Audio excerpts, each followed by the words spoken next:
आर्या श्रीमती दुलारी Singh college के YouTube channel पर आप सबका हार्दिक स्वागत है। आज हम डीएलएड सेकेंड सेमेस्टर में पेपर सेकेंड प्रारंभिक शिक्षा के नवीन प्रयास सब्जेक्ट पर आज हम चर्चा करेंगे। पिछले वीडियो में हमने आपको भारतीय शिक्षा आयोग हंटर कमीशन 1882 के गठन, नियुक्ति, कार्यक्षेत्र और आयोग के प्रतिवेदन के बारे में बताया था। आज हम भारतीय शिक्षा आयोग की सिफारिश और सुझाव के बारे में चर्चा करेंगे। आप लेक्चर के साथ साथ अपने नोट्स को भी प्रिपेयर करते चलेंगे, जिससे कि आगामी परीक्षा में ये आपके लिए लाभदायक सिद्ध हो सके। तो चलिए शुरू करते हैं आज का टॉपिक। आयोग की सिफारिश और सुझाव।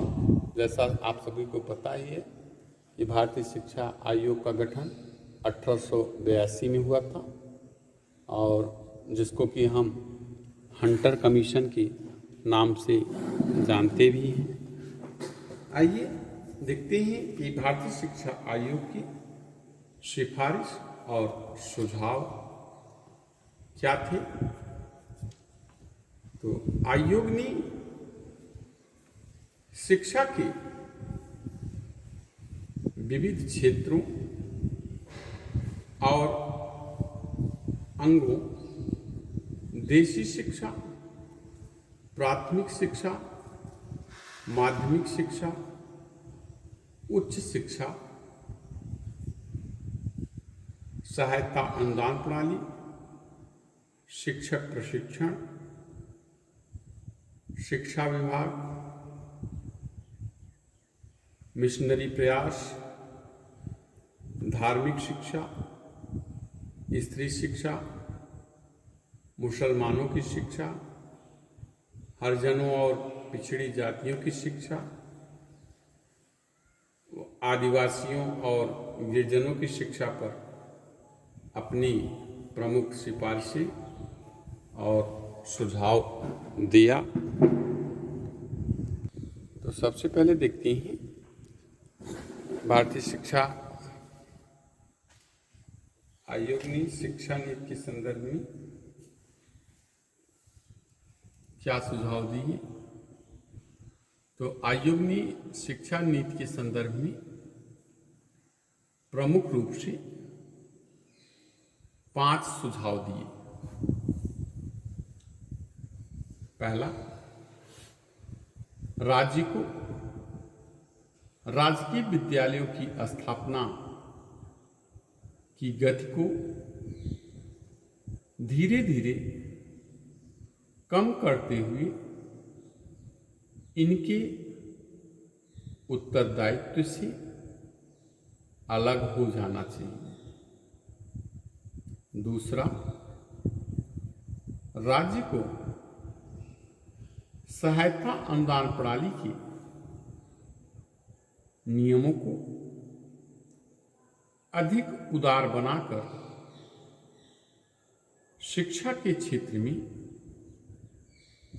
निजी प्रयासों को प्रोत्साहन देना चाहिए। तीसरा, राज्य को प्राथमिक विद्यालयों का संचालन स्वयं न करके उनका उत्तरदायित्व स्थानीय निकायों पर छोड़ देना चाहिए।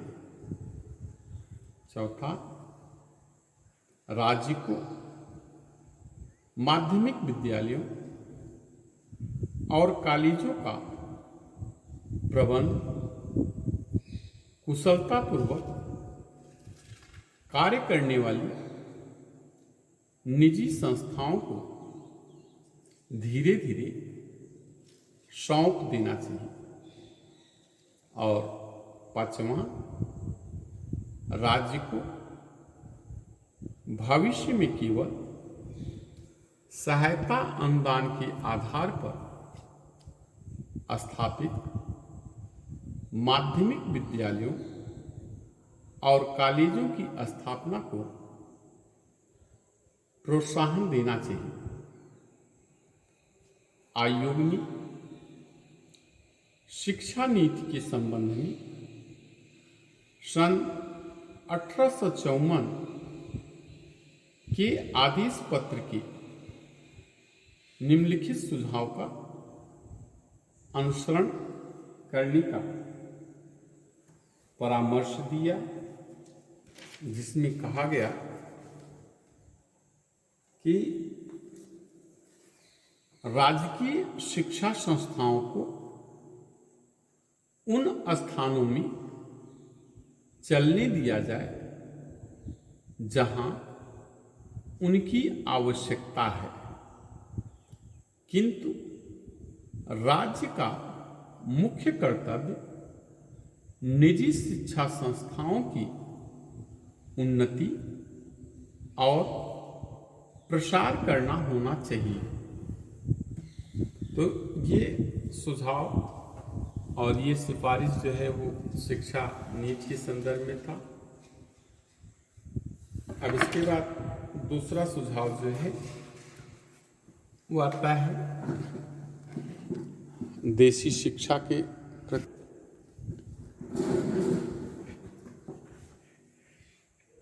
देशी शिक्षा से तात्पर्य उस शिक्षा से था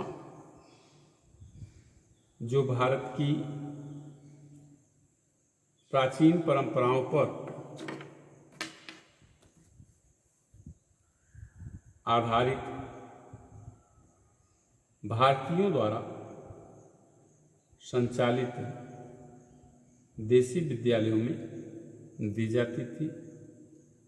और आयोग ने इन विद्यालयों के महत्व को स्वीकार किया और इनको संरक्षण देने का सुझाव दिया। आयोग ने अनुभव किया कि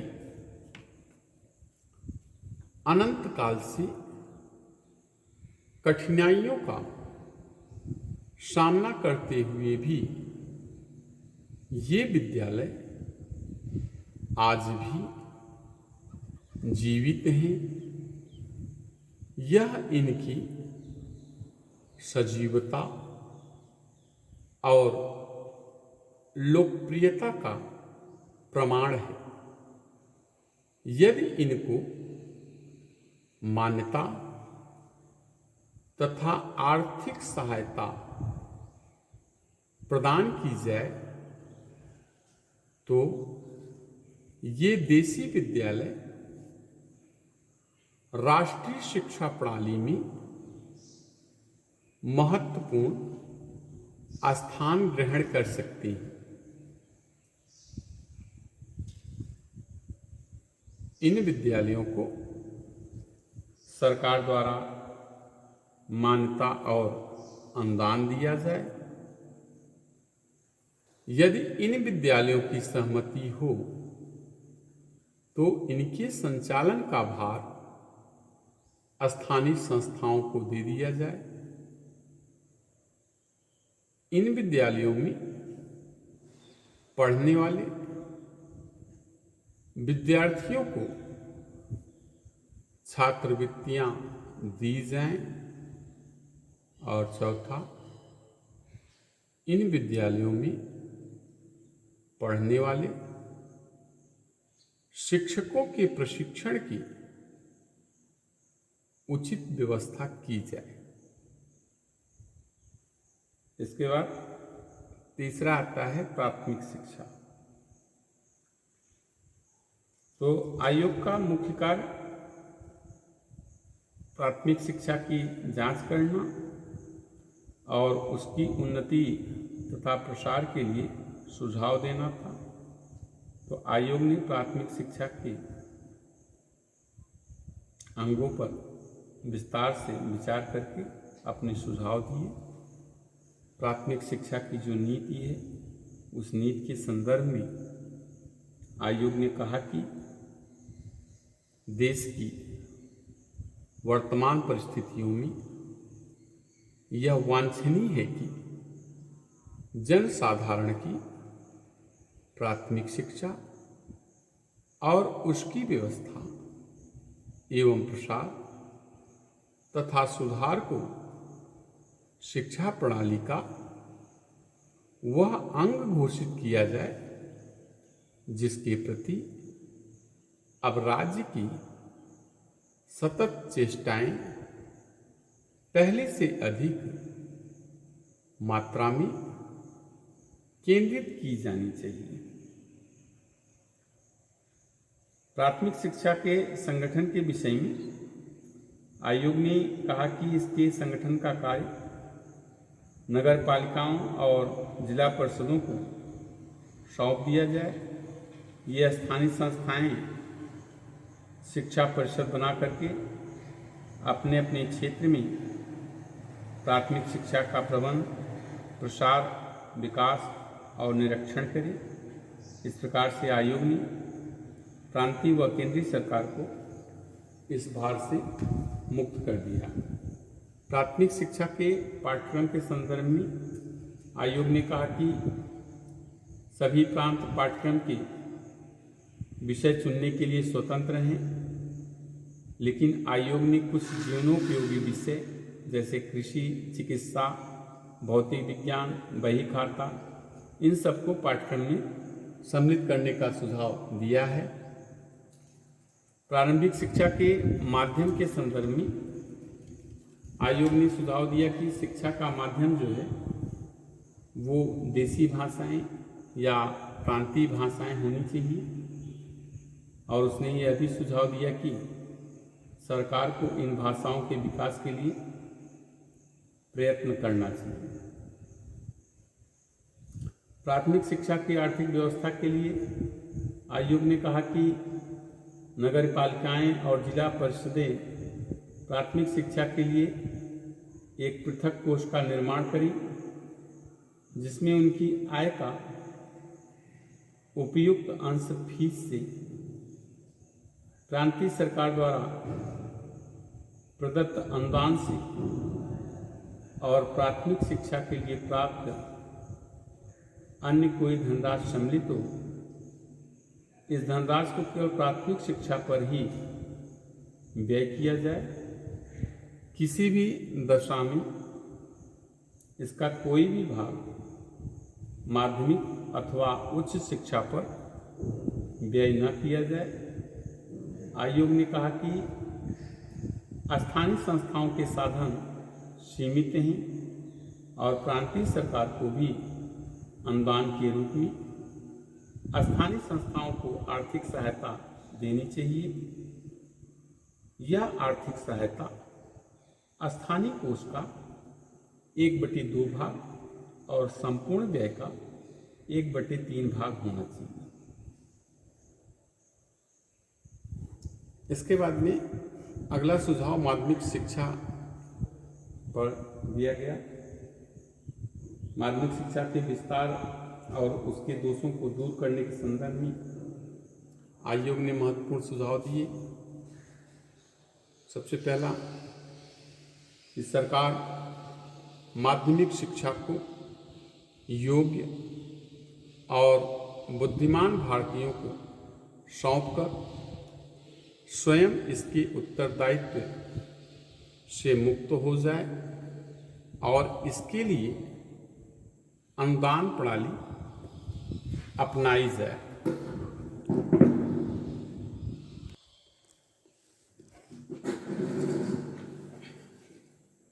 जिन स्थानों की जनता अनुदान प्राप्त होने पर भी धन के अभाव में माध्यमिक विद्यालय न खोल सकी, वहां पर राजकीय माध्यमिक विद्यालय स्थापित किए जाएं, परंतु एक जिले में एक ही माध्यमिक विद्यालय खोले जाए। तीसरा, व्यक्तिगत प्रयासों से स्थापित विद्यालयों को राजकीय विद्यालयों की अपेक्षा कम फीस लेने का अधिकार दिया जाए। ऐसा करने से ये विद्यालय लोकप्रिय हो सकेंगे। चौथा, राजकीय विद्यालयों को धीरे धीरे व्यक्तिगत प्रयासों से स्थापित विद्यालयों में परिवर्तित कर दिया जाए। इसके बाद उच्च शिक्षा के संदर्भ में एस.एन. मुखर्जी कहते हैं कि आयोग ने इस बात का अनुमोदन किया कि सरकार को उच्च शिक्षा के क्षेत्र में प्रत्यक्ष कार्य करने से हट जाना चाहिए। जो सुझाव है कि सबसे पहला कि महाविद्यालयों को अनुदान देते समय शिक्षकों की संख्या, व्यय, कार्यक्षमता तथा स्थानीय आवश्यकताओं को ध्यान में रखा जाए। दूसरा, महाविद्यालयों को समय समय पर आवश्यकतानुसार भवन निर्माण, फर्नीचर, पुस्तकालय, प्रयोगशालाओं व शिक्षण सामग्री आदि के लिए विशेष सहायता अनुदान दिया जाए। तीसरा, उच्च शिक्षा के पाठ्यक्रम में विस्तार किया जाए जिससे विद्यार्थी अपनी रुचि के अनुसार विषय चुन सके। चौथा, महाविद्यालयों में निःशुल्क शिक्षा प्राप्त करने वाले विद्यार्थियों की संख्या निश्चित की जाए।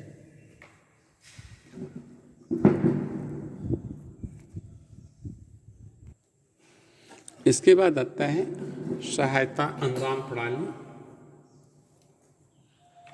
सहायता अनुदान देते समय विद्यालय की आवश्यकताओं और परिस्थितियों पर विशेष ध्यान दिया जाए। सहायता अनुदान निष्पक्षता के साथ साथ दिया जाए। सहायता अनुदान विद्यालयों को निश्चित समय पर दिया जाए और उसे बिना किसी कारण के बंद न किया जाए।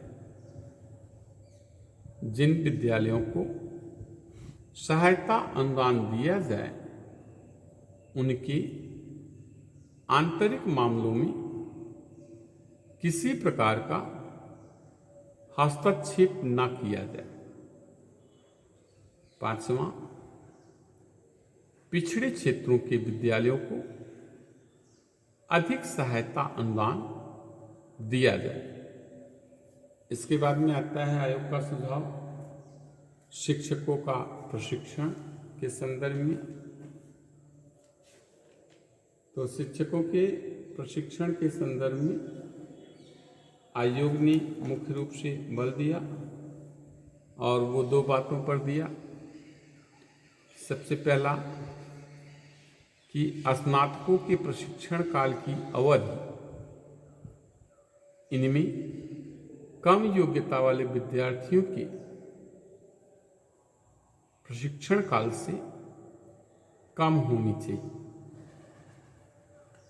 दूसरा, स्नातकों की प्रशिक्षण संस्थाओं के पाठ्यक्रम में शिक्षा सिद्धांत एवं प्रायोगिक शिक्षा का समावेश किया जाना चाहिए। इसके बाद आता है धार्मिक शिक्षा। धार्मिक शिक्षा में आयोग ने जो सुझाव दिया कि राजकीय शिक्षा संस्थाओं में किसी भी प्रकार की धार्मिक शिक्षा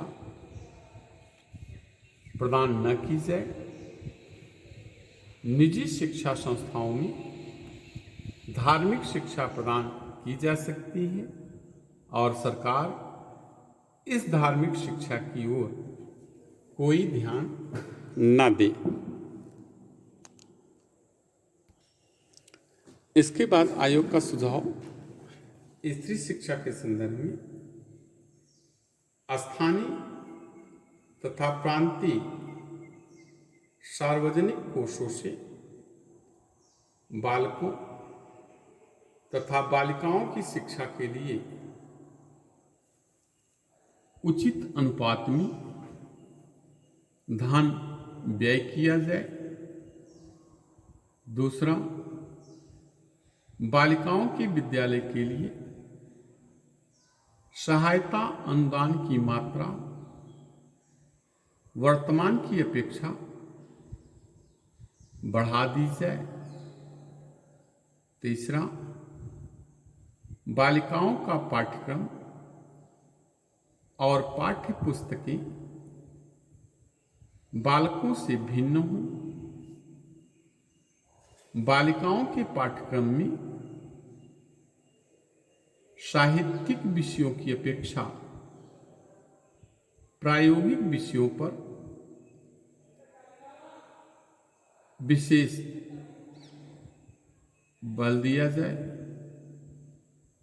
और चौथा, बालिकाओं के विद्यालयों में यथासंभव स्त्री शिक्षिकाओं को ही रखा जाए।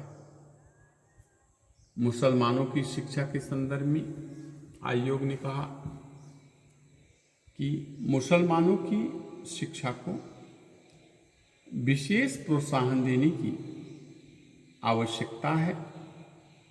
इसका उत्तरदायित्व स्थानीय संस्थाओं और प्रांतीय सरकारों पर होना चाहिए। दूसरा, मुस्लिम शिक्षा संस्थाओं के शिक्षा स्तर को ऊंचा उठाया जाना चाहिए। तीसरा, जिन स्थानों पर मुसलमानों की जनसंख्या अधिक है वहाँ के विद्यालयों में हिंदुस्तानी और फारसी पढ़ाने की व्यवस्था की जाए। अगला, हिंदुस्तानी शिक्षा के माध्यम वाली शिक्षा संस्थाओं में यथासंभव मुसलमान शिक्षकों को ही नियुक्त किया जाए। और पांचवा, राजकीय पदों पर नियुक्ति के समय शिक्षित मुसलमानों और अन्य जातियों के शिक्षित व्यक्तियों में उचित अनुपात का ध्यान रखा जाए। इसके बाद आयोग का जो सुझाव है वो हरिजनों और पिछड़ी जातियों की शिक्षा के संदर्भ में आता है। आयोग ने